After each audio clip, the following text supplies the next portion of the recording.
सबै सर म्याडमहरू नमस्कार, शुभ दिन। तपाईहरुले आज एक्जाम दिनुभयो भन्ने अपेक्षा गरौँ।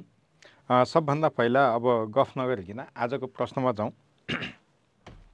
यहाँ के भनेको छ भने नेपालको संविधान, नेपालको वर्तमान संविधानले कति प्रकारका मौलिक हकको व्यवस्था गरेको छ? अब यो त तपाईले भन्नुहुन्छ धारा 16 देखि 46 सम्म जम्मा 31 वटा मौलिक हकको व्यवस्था यहाँ गरेको छ। यो कुरा हामीहरूले हेर्नु पर्यो। त यहाँनेरि 31 वटा मौलिक हकको व्यवस्था चाहिँ यहाँनेरि गरिएको छ भनेर हामीहरूले हेरौँ। पहिलो प्रश्नमा यसमा झुकिँदैन। अब प्रश्न नम्बर 2 मा जाउँ। प्रश्न नम्बर 2 मा के भन्छ भने नेपालको इतिहासमा अभागी राजा भनी कसलाई चिनिन्छ? अब यो अभागी राजा भनेको रणबहादुरलाई भनिदैन, वीरेन्द्रलाई पनि भनिदैन, प्रताप मल्ललाई पनि भनिदैन।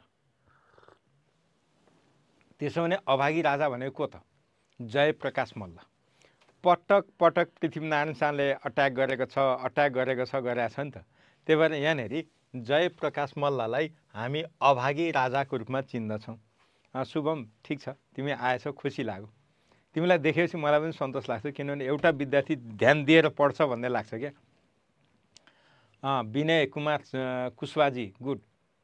तर तपाईँको आन्सर चाहिँ सच्याउनु पर्यो। वीरेन्द्र अभागी राजा होइन नि, वंशनाश भयो, इट्स अर्को कुरा हो।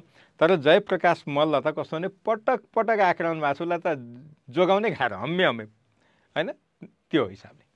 ल अब 2 पछि प्रश्न नम्बर 3 मा जाउँ। सारको बडापत्रमा कति धारा छन्, कतिवटा आर्टिकल्स छन् त? ल प्रश्न नम्बर 3 मा जाँदाखेरि अब यहाँ तपाईहरु सबैले शुभम कतिवटा छन्? ल शुभमकै जाँच्नुपर्छ, अनि मात्रै अरू कुरा हुन्छ। पहिला चाहिँ यहाँ शुभमले भन्नु पर्यो। शुभम सुन्दैछौ? मैले पनि तपाईलाई देखाएँ, म पनि चिया खान्छु भनेर देखाएको। हीरा गौतमजी होइन, त्यसो होइन नि। विनयजी त्यो पनि होइन। जम्मा 11 वटा आर्टिकलहरू छन्।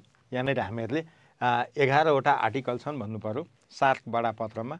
यसमा झुकिनु पर्दैन। 3 पछि 4 मा जाउँ। 4 मा के हुन्छ भने विश्वको छाना, रुफ अफ द वर्ल्ड भन्ने उपनामले चिनिने कुन हो त? अब यो त तपाईँले भनिहाल्नुहुन्छ, तिब्बतको पठार, विश्वको छाना। यो त काहीँ गल्ती गर्नुहुन्न। प्रश्न नम्बर 4 पछि तपाईले 5 मा जानुहुन्छ। पानीको घनत्व कति डिग्री सेल्सियसमा अधिकतम हुन्छ? यो शुद्ध पानीको कुरा गरेको नि। शुद्ध पानीको घनत्व चाहिँ 1 बाट 4 को उसमा हुन्छ। त 4 लाई हामी 4 डिग्री सेल्सियसलाई चाहिँ हामी अधिकतम मान्छौँ। शुद्ध पानीको डेन्सिटीको कुरा गरेको है, यो कुरा ख्याल गर्नुपर्छ। निरञ्जन पनि आइपुगेछ। ल निरञ्जनजी गुड हो, मिलो, तपाईँको सही छ। नेउपाने बाबु त 4 भनेको के म बुझ्दिनँ। ल अब 5 पछि 6 मा जाउँ। प्रश्न नम्बर 6 के भयो एकैचोटि? नेपाल सरकारले दीर्घकालीन सोच सहितको दोस्रो राष्ट्रिय योजना, नेपालको 16औं योजना कहिलेदेखि सुरु गरेको? दीर्घकालीन सोच सहितको पहिलो योजना भनेर 15औं योजनालाई भनिन्छ। त यो दोस्रो योजना हो, 16औं योजना। त यो चाहिँ कहिलेदेखि सुरु गरेको हो भनेर दिएछ प्रश्न नम्बर 6 मा। कहिलेदेखि हो त भन्दा यो 81 आर्थिक वर्ष 81-82 देखि अहिले दोस्रो वर्षमा रनिङ छ। यो चाहिँ अहिले दोस्रो वर्षमा रनिङ छ। निरञ्जनजी, हीरा गौतमजी, सीता राई, निम बहादुर रायमाझी, गुड, ठिक छ। मैले यहाँबाट त्यहाँ स्क्रिनमा अलिक टाढा छ डिस्टेन्स, म स्टुडियोमा छु, त्यो डिस्टेन्स टाढा छ, अक्षर यत्रो छ, अलिकति गाह्रो हुन्छ यहाँबाट त्यो नदेखेर पढ्न। त्यही पनि म तपाईँहरूको अगाडिको नामबाट त धेरै याद गर्छु। अब 6 पछि 7 मा जाउँ। सूर्य ग्रहण है, किन आज यस्तो भयो? 6 पछि एकैचोटि 10 भयो त, एकछिन है। यहाँ यस्तो रहेछ। यहाँनेरि आइक्यूको कुरा रहेछ, त्यही भएर 10 मै जाने हो। अब प्रश्न नम्बर 10 मा जाउँ। त प्रश्न नम्बर 10 मा के भन्छ भने सोलर इक्लिप्स चाहिँ कहिलेदेखि हुन्छ अथवा ग्रहण कहिले लाग्छ भनेको छ। सूर्यग्रहण। त सूर्यग्रहण सामान्यतया औँसीको दिनमा मात्रै लाग्छ। सूर्यग्रहण औँसीको दिन पर्नुपर्छ। अब यसमा त तपाईँहरूले गर्नुभयो 10 को बी गुड। निमबहादुरजी, सावित्री कुशवा तपाईँको पनि ठिक छ।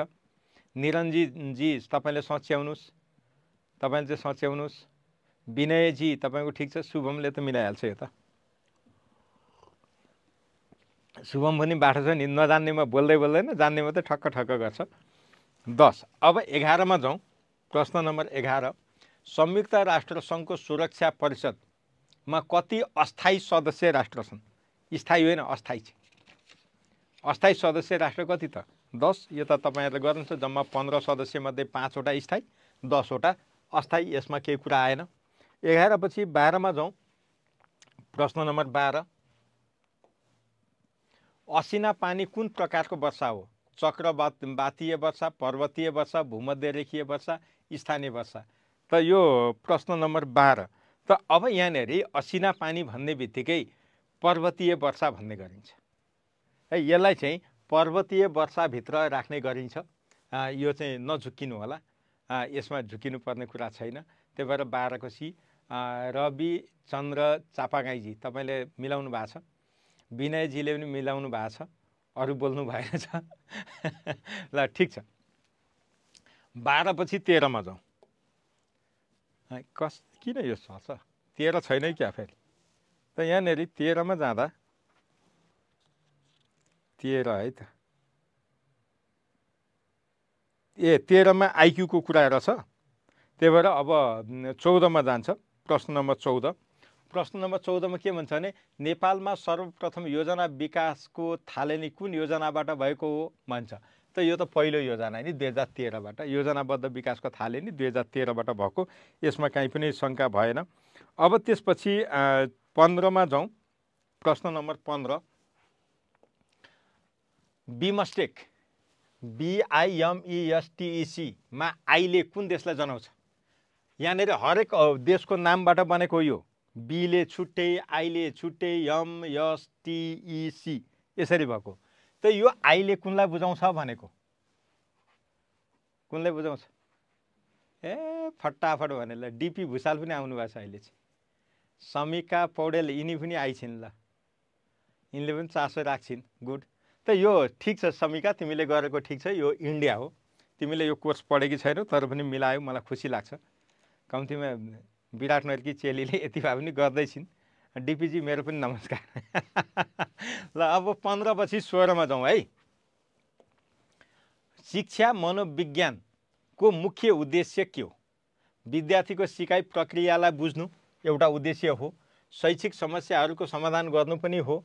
शिक्षण विधिहरू विकास गर्नु पनि हो। त्यही भएर हामीले यहाँनिर के भन्छौँ? 16मा माथिका सबै। यसमा के कुरा आएन। अब 16 पछि 17मा जाउँ। सबैका लागि शिक्षा इफा कार्यक्रमको समयावधि कहिले थियो त? यो त 15 वर्ष योजना हो। त यो कार्यान्वयन भएको चाहिँ 2001 to 15 हो। त यहाँ 2001 देखि 15 चाहिँ भनेको छैन। त नभनेपछि हामीले 0 to 15 भन्नु पर्यो। सिधा कुरो त्यही हो। त्यही भएर 2000 to 15 है, यो 15 वर्ष योजना हो। अब 17 पछि 18मा जाउँ। शिक्षकको पेशागत विकास तालिमको मुख्य लक्ष्य के हो? शिक्षकको तलब वृद्धि गर्नु हुँदै होइन, शिक्षण कार्यलाई अध्यावधिक र प्रभावकारी बनाउनु हो। शिक्षकलाई नयाँ प्रमाणपत्र दिनु होइन, शिक्षकलाई अवकाश दिनु पनि होइन। तपाईँले बीमा जानुहुन्छ, खेले खतम। यहाँ त काहीँ सोध्नै पर्दैन। यति कुरा त गर्नु तपाईँ सबैले गर्नुहुन्छ। विनयजीले, सरस्वती थापाजीले आउनुभएको छ। सरस्वती पनि आउनुभएको छ है। शुभम त राम्रै गरिहाल्छौ। अरूले पनि गर्नुभएको छ। ल त यहाँनिर हामीहरूले के भन्नु पर्यो? 18 को बीलाई चाहिँ मान्नु पर्यो। यहाँ तपाईँहरूले विभिन्न हिसाबले गर्नुहुन्छ। ल अब यति भनिसकेपछि तपाईँहरूको मैले फेसबुकमा पनि हेर्नुपर्ने हुन्छ। फेसबुकमा नै आउनुहुन्छ। डिपी भुषालजी तपाईँ त फेसबुकमा पनि जानुभएको छ त। ल डिपी भुषालजी सबैतिर त्यसरी त नलेख्नुहोस् न। तपाईँले पनि सबै। रिना यादवजी गुड, तपाईँले पनि राम्रो गर्नुभएछ। गुड। तपाईँले के गर्दै हुनुहुन्छ मैले त हेर्छु। राम्रो गर्नुभएको छ। नै फेसबुकबाट पनि साथीहरू जोडिनु भएको छ। सकेसम्म सबैलाई एक्सेस दिउँ भन्ने नै हो। सेडेपले यहाँनिर यो अहिले जुन शनिबारको फिडब्याक क्लास छ सकेसम्म धेरै विद्यार्थीलाई एक्सेस दिउँ, सामाजिक कल्याण पनि होस् भन्ने छ। त यो हिसाबले अलिकति साथीहरूलाई फाइदै पुग्छ। अब 18 पछि 19 मा जाउँ। निरन्तर तथा सञ्चयती मूल्याङ्कन होइन, यो कार्य सञ्चयिका हो है। त यसलाई हामी के भन्छौँ भने कार्य सञ्चयिका भन्नुपर्छ। त मूल्याङ्कन प्रणाली भनेको क्युमुलेटिभ इभ्यालुएसन सिस्टम कसले विकास गरेको? विश्वविद्यालय, शिक्षा मन्त्रालय, शिक्षक स्वयं विद्यालय। कसले भन्नुहुन्छ? प्रश्न नम्बर 19। यो कसले विकास गरेका होला नि त? यहाँ तपाईँहरूले सुन्नु भएको छैन? विनय कुमार होइन, सीता राई त्यस्तो पनि होइन, होइन होइन होइन। त यता तपाईँहरू गेसिङ गर्नुभएको छ। अब यहाँ तपाईँहरू बुझ्नुहोस् त यस्ता कुराहरू बेसिक रिसर्च गर्ने ठाउँ कहाँ त? युनिभर्सिटी होइन? युनिभर्सिटीले सबभन्दा पहिला रिसर्च गर्छ। यस्ता विधिहरू प्रतिपादन गर्ने थलो कहाँ त? युनिभर्सिटी। प्रयोगशाला के हो त? युनिभर्सिटी। एक्सपेरिमेन्ट कहाँ हुन्छ? युनिभर्सिटी। कमन सेन्स लाउनुहोस्, यहाँबाट गरेको, अरूले होइन। युनिभर्सिटीमा यसको प्रयोग गरिसकेको छ, त्यही भएर अन्त जानु हुँदैन। त यो हिसाबले हेर्दाखेरि जुन यो प्रश्न यहाँ दिएको छ यो चाहिँ युनिभर्सिटीको कुरा हो। शिक्षा मन्त्रालयहरूमा त पछि आउने हो नि, यो गर भनेर उनीहरूले दिने हो नि। शिक्षा मन्त्रालय आफैले कहाँ विकास गर्छ? कहीँ पनि गरेको छैन। विश्वविद्यालयहरूले जेनेरेट गर्छन्, प्रतिपादन गर्छन्, यो चाहिँ ठिक छ भनेर उनीहरूले भन्छन्, अनि त्यहाँबाट छानेर अनुकूल पर्दा ल्याउने हो। त्यही भएर यहाँ विश्वविद्यालयमा रिसर्च गर्ने, अनुसन्धान गर्ने, परीक्षण गर्ने, प्रयोग गर्ने थलो विश्वविद्यालय। 19 पछि 20 नेपालको शिक्षा ऐन 28 अनुसार आधारभूत तह भन्नाले कुन कक्षासम्मलाई बुझिन्छ? अब यो प्रश्न सोधिरहनु पर्छ र नपर्ला? त आधारभूत तह भन्ने बित्तिकै यहाँनिर कक्षा 1-8 इसिडी छैन। इसिडी भएको भए इसिडी पनि जोडिन्थ्यो। इसिडी नभएपछि हामी झुकिन्छौँ कि भन्ने हो, झुकिनुपर्ने यहाँ कुरा छैन। अब 20 पछि 21 मा जाउँ। शिक्षण कला हो वा विज्ञान भन्ने प्रश्नमा शिक्षण कला हो भन्नुको मुख्य कारण के हो? अब हामीले भन्दा चाहिँ के भन्छौँ? शिक्षण कला पनि हो, विज्ञान पनि हो भन्छौँ। त्यसो भने कला मान्ने तर्क चाहिँ के हो त? यहाँ कुनमा जानुहुन्छ? प्रश्न number 21। Either art or science. हामीले के भन्छौँ? बोथ भन्छौँ। तर आर्ट चाहिँ वाइ क्या? ल प्रश्न नम्बर 21 भन्नुहोस् त। अब यहाँनिर शिक्षणमा वैज्ञानिक सिद्धान्तको प्रयोग हुनु विज्ञान हो, यो साइन्स हो। त्यही भएर यहाँ के भनेको छ? कलाको कुरा गरेको छ। त्यसैले यो होइन। शिक्षकको व्यक्तिगत शैली र रचनात्मकता, क्रिएटिभिटीको प्रयोग हुने भएको भनेको छ, यो हो। यो के हो त? कला हो। त्यही भएर एज एन आर्टको कुरा गर्छ। अर्को शिक्षण व्यवस्थित क्रियामा आधारित हुन्छ। व्यवस्थित भन्ने बित्तिकै साइन्स हो। सिस्टमेटिक भन्ने बित्तिकै साइन्स। अर्को के भन्छ? सिकाइका सिद्धान्तहरूमा आधारित। सिकाइका सिद्धान्त जति छन्, चाहे प्याभलभको होस्, स्किनरको होस्, जेसुकै होस्, यी सबै साइन्टिफिक थियोरी हुन्। एक्सपेरिमेन्टबाट आएको, बेसिक रिसर्चबाट आएको यी थियोरी नै हुन्। त्यही भएर यो पनि साइन्स हो, यो पनि साइन्स हो। त त्यसो हिसाबले हामीहरूले केमा लाउनु पर्यो? बी। अब तपाईँहरूले गर्नुभएको डिपी भुषाल ठिक छ, के रायजी तपाईँको पनि ठिक छ, किम बहादुर तपाईँको पनि ठिक छ, समिकाले त राम्रो गरिन्, किम बहादुर घरतीजी मगरजी तपाईँको पनि राम्रो छ। गुड, खुसी लाग्यो, एकदम राम्रो गर्नुभएको छ। अब हामी 21 पछि 22 मा जाउँ। 21 पछि 22 नेपालको वर्तमान विद्यालय शिक्षा संरचना कस्तो छ? अहिलेको विद्यालय संरचना कस्तो? यो त अब तपाईँहरूले यत्रोचोटि पढिसक्नु भएको छ, यहाँ कुनै त झुक्किनु पर्ने कुरा छैन। सिधा तपाईँले के भन्नुहुन्छ? 9+4। यहाँ कसैलाई केही कन्फ्युजन छ भने भन्छु, नभए यहाँ भन्नु पर्दैन। यो क्वेसन गल्ती गऱ्यो भने फेल हो, मिलाउँदा पास हुँदैन। कस्तो आन्सर हेर्नु त? यो क्वेसन गल्ती गर्नुभयो भने फेलै हो, तर मिलाउँदा पास हुँदैन क्या, त्यस्तो प्रश्न हो। भन्नुको मतलब त्यति सजिलो प्रश्न, धेरै विद्यार्थीले मिलाउने प्रश्न। 22 पछि 23 मा जाउँ। मानव अधिकारको विश्वव्यापी घोषणा पत्रको कुन धाराले शिक्षालाई मानव अधिकारको रूपमा लिएको छ? अब यहाँ तपाईँ झुकिनु न, भेरी क्लियर कुरा छ। धारा 10, 16, 26, 29, धारा 26 आर्टिकल 26 मा यो छ। बाल अधिकारको 28 र 29 मा छ। संविधानको धारा 31 मा छ। यो त कन्ठै छ, यसको बारेमा मैले थप भन्नु पर्दैन। त्यही भएर ह्युमन राइट्सको डिक्लेरेसनको आर्टिकल 26। त्यसपछि 24 मा जाउँ। विद्यालय शान्ति क्षेत्रको अवधारणा तलका मध्ये कुन पक्ष समावेश हुन्छ? त school as a zone of peace भन्ने कन्सेप्टमा यहाँ दिएका मध्ये कुन चिज चाहिँ हुन्छ त? राजनीतिक हस्तक्षेपबाट मुक्त राख्नु यो हो। विद्यालयलाई हतियार प्रयोग गर्न नपाउनु यो पनि हो। विद्यालयमा कुनै पनि प्रकारको हिंसा वा दण्ड दिन नपाउने यो पनि हो। त्यसो भने हामीले के भन्नु पर्यो? माथिका सबै क्लियर? निरञ्जन ठिक छ। रवि चन्द्र चापागाईजी तपाईँको पनि ठिक छ। खिमबहादुर सरस्वती थापा बल्ल आइछ नि यिनी, अघिसम्म कहाँ हराएको थिइन् को नि? ल खुसी लाग्यो। राजाराम पटेलजी गुड, ठिक छ। तपाईँहरू अलिकति एक्टिभली आफूले आफूलाई परीक्षण गर्नुपर्छ। ठिक छ है। ल अब हामी 24 पछि 25 मा जाउँ। खुला सिकाइको मुख्य विशेषता के हो? सबैका लागि कडा प्रवेश परीक्षा हुनु यो होइन।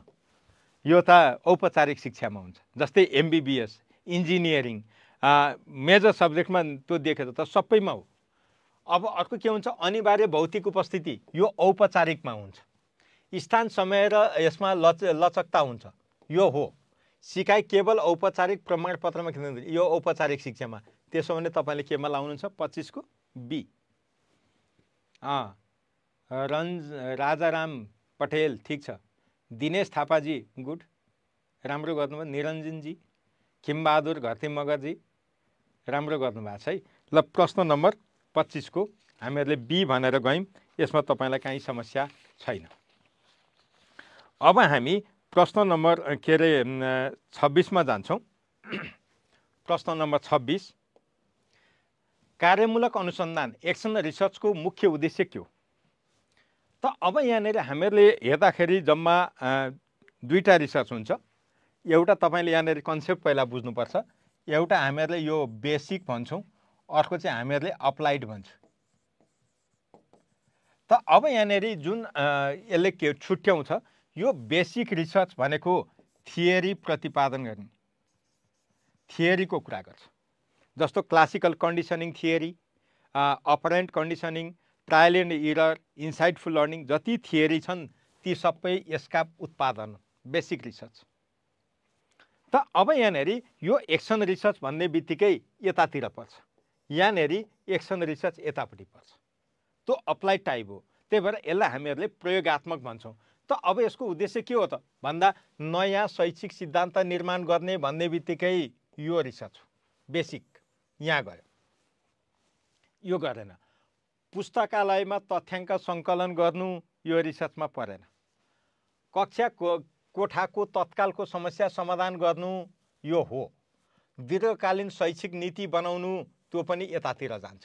त यो हिसाबले हेर्दाखेरि हामीहरूले दीर्घकालीन शैक्षिक नीति बनाउने कुराहरू यता पनि जान्छ, अर्को यता पनि आउँछ, तर एक्सन रिसर्चमा चाहिँ आउँदैन क्या।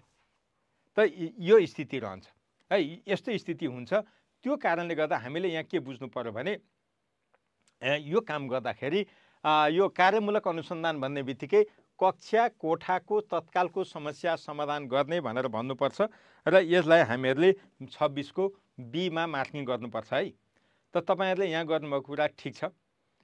यो कुरा ख्याल गर्नु होला। कसले गर्नुभएको छ? डिपी भुषाल लगायत सबैले गर्नुभएको छ। ओके, तपाईँले त्यहाँ के चलाउनु भयो? तपाईँहरूलाई फेरि चलाउने त्यहाँ जथाभावी नगर्नुहोस् न। तपाईँहरूले त्यहाँ युज नगर्नुहोस् न। तपाईँलाई जे भनेछ त्यो कुरा गर्नुहोस्। यहाँ जथाभावी चलाउने काम नगर्नुहोस् है। ल अब 26 पछि 27 मा जाउँ।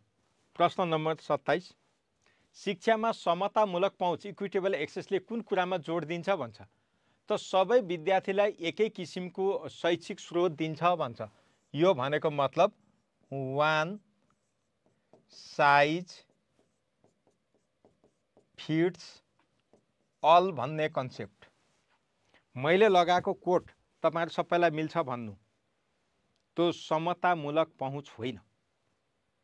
एउटा अब यहाँनिर के अरे सबैको आवश्यकता अनुसार फरक फरक सहयोग र स्रोत दिनु चाहिँ हो है। उदाहरणको लागि अन्धा विद्यार्थीलाई ब्रेल लिपिमा सिकाउनु, बहिरा विद्यार्थीलाई साङ्केतिक भाषामा सिकाउनु, सुस्त मनस्थितिलाई स्रोत कक्षामा ल्याएर जीवनोपयोगी सिप सिकाउनु, गणितमा रुचि हुनेलाई गणितमा लैजाउनु, सङ्गीतमा रुचि हुनेलाई सङ्गीतमा लैजाउनु, यस्ता खालका दृष्टिकोण बोकेको शिक्षालाई हामी समतामूलक पहुँच भन्छौँ। त अब यहाँनिर आउँदाखेरि के गरी बुझ्नु पर्यो भने जसको वास्तवमा जे कुरा नभई ऊ त्यो ठाउँमा पुग्न सक्दैन त्यसलाई सामान्य सपोर्ट गरेर त्यो ठाउँसम्म पुर्याउनु। गुड। ल अब यति कुरा गरिसकेपछि 28 मा जाउँ। शिक्षाले बाल अधिकारको कुन अधिकारको संरक्षण गर्छ त बाल अधिकार भन्ने बित्तिकै 4वटा अधिकार क्लियर हो। त अब यहाँ के दिएको छ? संरक्षणको अधिकार, विकासको अधिकार, सहभागिताको अधिकार। अब यहाँ के त यो सबै हो। त यहाँनिर 4वटा अधिकार मध्ये 3टा अधिकार दिएको छ, माथिका सबै। अब 28 पछि 29 मा जाउँ। नेपालमा शिक्षक सेवा आयोगको स्थापना कहिले भएको? लु भन्नुहोस्। प्रश्न नम्बर 29। तपाईहरुले 2056 साल यहाँनिर भन्न सक्नुहुन्छ। 2056 साल भन्ने आधारमा चाहिँ तपाईलाई यहाँनिर के भनेको छ भने शिक्षक सेवा आयोग भनेको छ। यहाँनिर राष्ट्रिय शिक्षक सेवा आयोग यो कुरा गर्यौं। अब यहाँ के भन्यो? अहिले चाहिँ शिक्षक सेवा आयोग भन्यो। त्यसो हो भने यो दुईटा नाम गरेको संस्था एउटै हो भन्न मिल्छ र? काम मिलो क्या? काम मिलो तर एउटै हो भन्न मिल्छ र? मानिलिउँ एकछिनमा जस्तो यहीँनेरि म यीको उदाहरण दिन्छु त डीपी भुसाल भने। ल एकछिनलाई डीपी भुसाल नाम गरेका मान्छे 2टा 3टा 4वटा हुन सक्छन् तर व्यक्ति एउटै हो र? होइन नि। त यहाँनिर तपाईले रामप्रसाद अधिकारी भन्नुभयो, अर्को पनि रामप्रसाद अधिकारी भन्नुभयो। दुईटा व्यक्ति त फरक नै हुन् नि त, एउटै त होइन। त यहाँनिर पनि तपाईको यस्तै हो। राष्ट्रिय शिक्षक सेवा आयोग भन्नु एउटा नाम हो, शिक्षक सेवा आयोग भन्नु अर्को नाम हो। त राष्ट्रिय शिक्षक सेवा आयोग चाहिँ 2056 मा आयो 6औं संशोधनबाट। यो शिक्षक सेवा आयोग चाहिँ 7औं संशोधनबाट आयो। त यी फरक हुन्। त्यही भएर यहाँनिर हामीहरूले के भन्नु पर्यो? 2058 भन्नु पर्यो, माघ 25 गते। त्यही भएर शिक्षक सेवा आयोग दिवस कहिले मनाइन्छ त भन्दाखेरि हामीले के बुझ्नु पर्यो? माघ 25 गते। त्यो 56 चैतको कुरा गर्दैन। यो कुरा एकदम क्लियर हुनु पर्यो। नाम हो क्या यो। त्यही भएर यो भनेको फरक हो। त्यही भएर हामीहरूले यहाँनिर के जानु पर्यो? 2056 होइन, 2058 माघ 25। यो चाहिँ शिक्षा ऐनको 7औं संशोधनबाट। क्लियर। अब कहिले झुकिँदैन। 29 पछि 30 मा जाउँ। सूक्ष्म शिक्षण माइक्रो टिचिङको मुख्य फोकस कुन पक्षमा हुन्छ? तपाईहरुले माइक्रो टिचिङ गर्नुभएको छ कि छैन आई डोन्ट नो। तपाईहरुले गर्नुभएको प्र्याक्टिस टिचिङलाई माइक्रो टिचिङ भनेर बुझ्ने गल्ती चाहिँ नगर्नुस्। माइक्रो टिचिङ भनेको स्कुलमा गएर गरिने चिज होइन, युनिभर्सिटीकै कक्षा कोठामा बसेर गर्ने हो। त्यही भएर अघि भन्यौं नि विश्वविद्यालयले त्यो तरिका प्रतिपादन गर्छ भने गर्ने त्यही हो त नि। त त्यो हिसाबले हेर्दाखेरि यहाँनिर सम्पूर्ण विषयवस्तुको प्रस्तुति गर्दैन, केवल एउटा एक शिक्षण कौशल एउटा सिपको मात्रै विकास गर्छ। यो कुरा ठिक हो एक पटकमा, किनभने यसले 10 देखि 15 मिनेटसम्मको काम गर्छ। 5 देखि 10 जना विद्यार्थी प्रशिक्षार्थी राख्छ। त आफै बसेर जुन सिपमा कमजोर छ त्यो सिप विकास गर्ने। एक पटकमा एउटा सिप, अरु गर्दै गर्दैन। त त्यो हिसाबले हेर्दाखेरि यो मिल्यो। धेरै विद्यार्थी भएकोमा होइन, लामो यो पनि होइन। त्यही भएर हामीहरूले यहाँनिर बी मा जानु पर्यो। माइक्रो टिचिङ शिक्षकको क्षमता अभिवृद्धि गर्ने हो। यसले विशेष गरी कक्षा शिक्षण गर्दा एउटा शिक्षकलाई मानिलिउँ ए बी सी डी गर्दै तपाईलाई जेड सम्मको सिप चाहिन्छ। त एउटा शिक्षकसँग यो सिप चाहिँ छैन, बी नाम गरेको सिप छैन भने बी सिप मात्रै विकास गर्न दिइने तरिकालाई माइक्रो टिचिङ भनेको। धेरै बेर पाइँदैन, 5 देखि 10 मिनट त्यसलाई प्रयोग गरिन्छ, प्रस्तुत गर्छ। त्यहाँ तपाईको सहपाठी साथीहरू बसेका हुन्छन् अनि त्यहाँ फिडब्याक दिन्छन्। फेरि तपाईले पुनर्योजना बनाएर फेरि सुधार्नुपर्छ, पटक पटक गर्नुपर्छ। जबसम्म तपाईँले त्यो सिप हासिल गर्नु तबसम्म, त्यसलाई माइक्रो टिचिङ भनेको। त्यही भएर आन्सर बी। 31 मा जाउँ। शिक्षण सिकाइमा अनुसन्धानको महत्त्व किन त? किन रिसर्च गर्ने त? शैक्षिक अभ्यासलाई वैज्ञानिक आधार दिन हो, शिक्षण विधिलाई सुधार गर्न पनि हो, शैक्षिक नीति निर्माणमा सघाउ पुर्याउने पनि हो। त्यही भएर माथिका सबै, यो सबै काममा अनुसन्धानको प्रयोग गरिन्छ। त्यही भएर यहाँनिर अन्त जानु परेन। ल है, अब यहाँनिर आरपीजी भनेको को हो? अब आरपीजी ठिक छ, खिमबहादुरजी तपाईँको पनि ठिक छ। त्यस्तो लभ साइन चाहिँ मलाई नपठाउनु न, भुत्तुकै हुन्छ नि त। ल अब यति कुरा गरिसकेपछि तपाईँहरूले राम्रै गर्नुभएको छ भन्ने बुझ्दैछु। 32 मा जाउँ। आधारभूत अनुसन्धानको प्रकृति कस्तो हुन्छ? अब यहाँ मैले अघि नै भनिसकेको छु, यो कन्सेप्ट अघि नै भनिसके भएर मैले यहाँ भन्नु पर्दैन। तत्कालका समस्या समाधान गर्ने एक्सन रिसर्च, सैद्धान्तिक ज्ञानको विस्तारमा केन्द्रित हुने भनेको छ।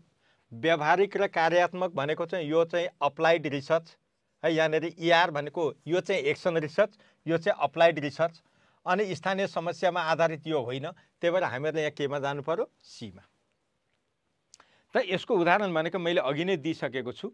त यसले थियरी प्रतिपादन गर्ने काममा विशेष गरी लाग्छ, एक्सपेरिमेन्टमा आधारित हुन्छ है। यो कुरा ख्याल गर्नु होला।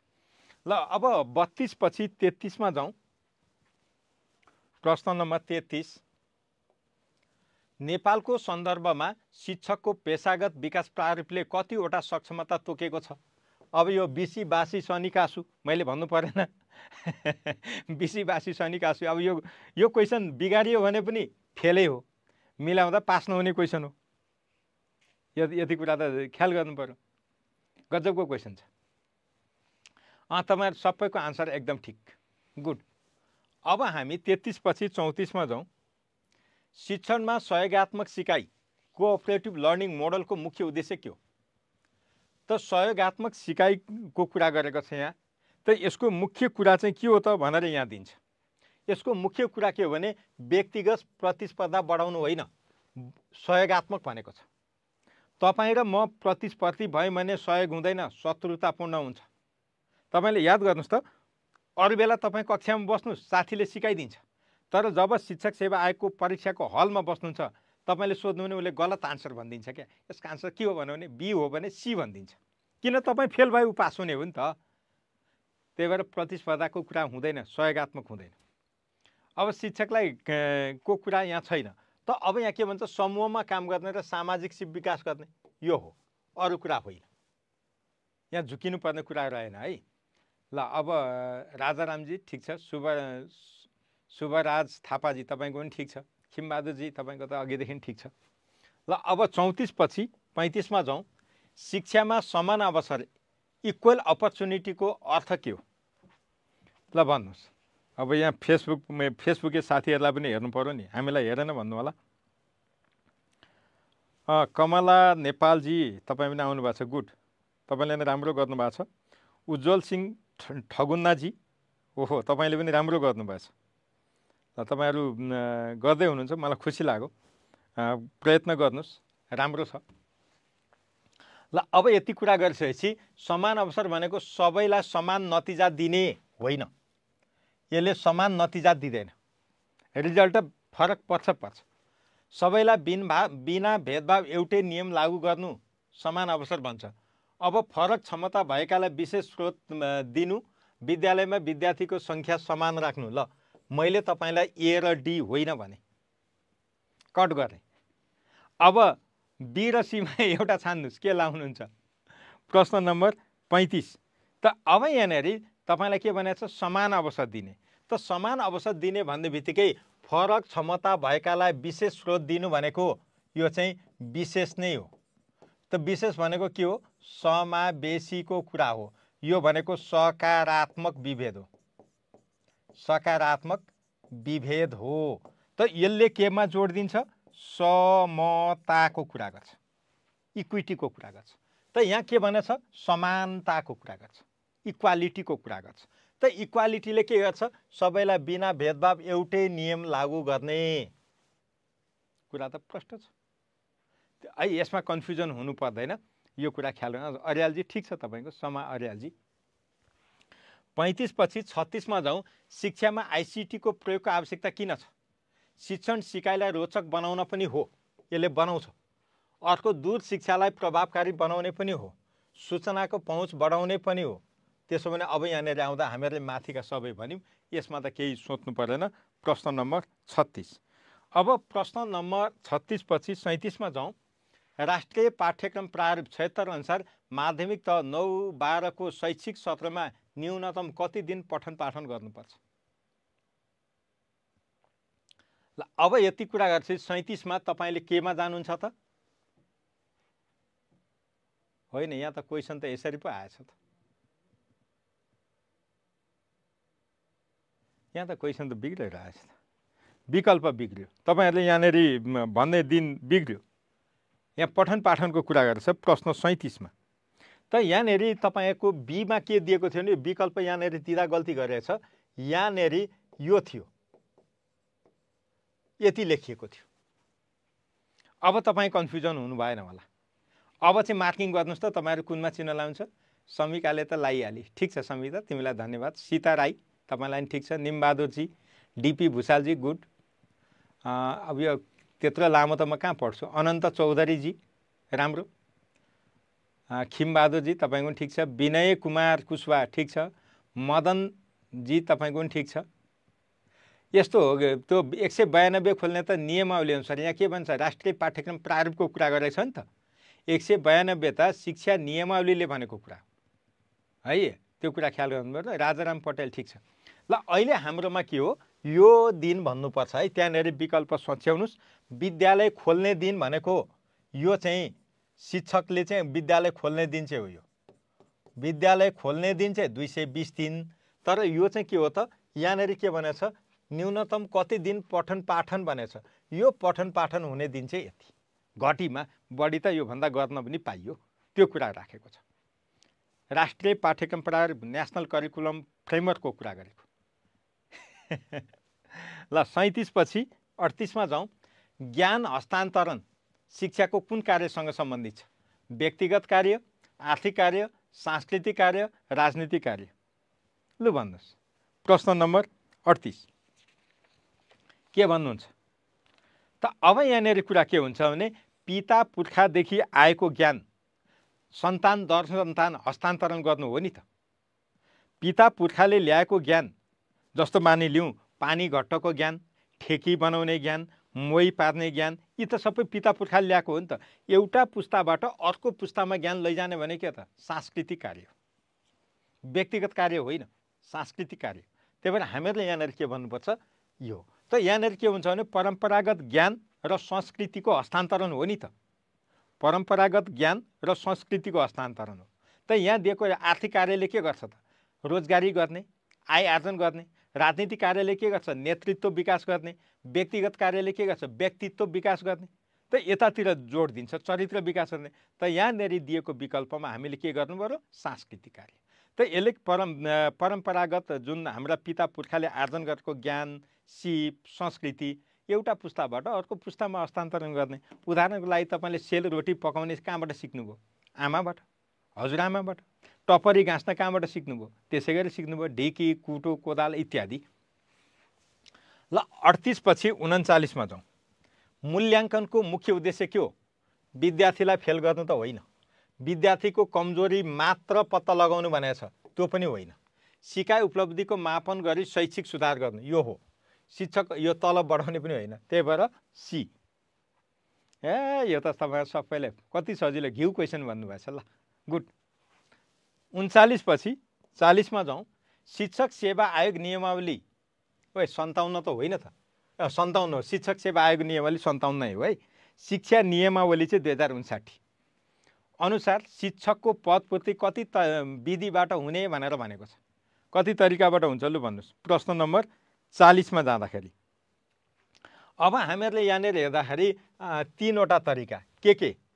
लु भन्नुहोस्। त्यो 3टा तरिका त भन्नुभयो के? एउटा खुला,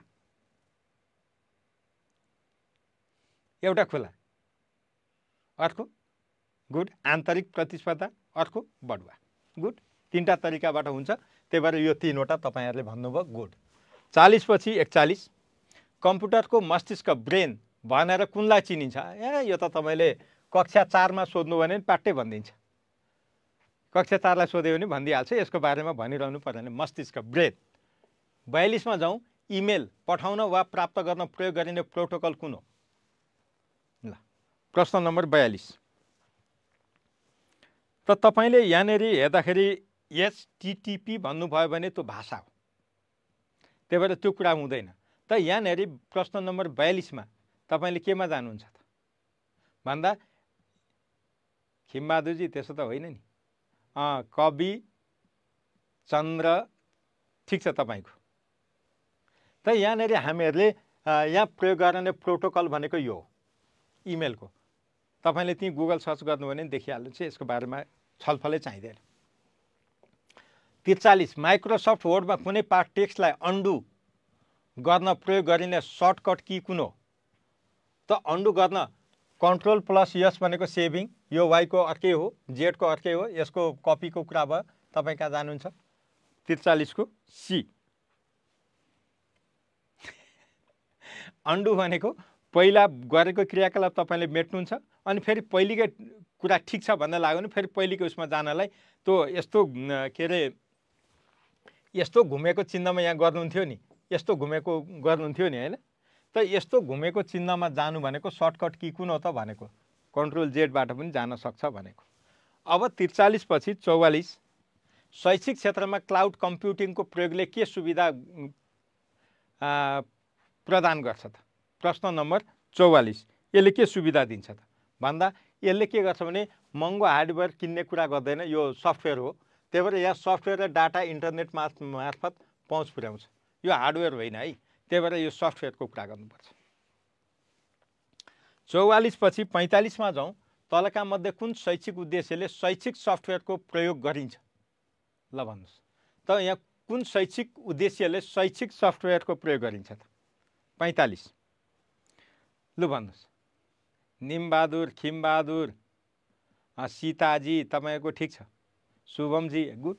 त पाठ्य वस्तुलाई अन्तर्क्रियात्मक बनाउने पनि हो, विद्यार्थीको मूल्याङ्कन गर्ने पनि हो, शिक्षण सिकाइको पनि हो। त्यही भएर हामीहरूले यहाँ के भन्छौँ? माथिका सबै। 45 पछि 46 कम्प्युटरमा हार्डवेयर भन्नाले के बुझिन्छ? प्रोग्रामिङ भाषा होइन, अपरेटिङ पनि होइन, देख्न छुन सकिने फिजिकल वस्तु हो। फिजिकल अब्जेक्टलाई हामी के भन्छौँ? हार्डवेयर भन्छौँ। अब यो त सजिलो प्रश्न रहेछ। 46 पछि 47 मा जाउँ, TSC को पुरा रूप के हो? लु भन्नुहोस्। कहिलेकाहीँ त यस्तो क्वेसन पनि सोधिदिन्छ। त यहाँनिर हामीहरूले सिधा के हेर्नु पर्यो? टिचर सर्भिस कमिसन, अन्त जानै परेन, टिचर सर्भिस कमिसन, अरू होइन। ल अब यति कुरा गरेपछि 47 पछि 48 मा जाउँ, नेपालमा शिक्षकहरूलाई अध्यापन अनुमति पत्र दिनुको मुख्य उद्देश्य के हो? शिक्षकको सङ्ख्या नियन्त्रण गर्नु, शिक्षकलाई बढी तलब दिनु। ल यो पनि होइन, यो पनि होइन, अब भन्नुहोस् कुन हो? अब अस्थायी शिक्षक पनि हटाउनु होइन, सिधा कहाँ जानुहुन्छ? शिक्षण पेसाको गुणस्तर कायम राख्नु, झुकिने विषय छैन।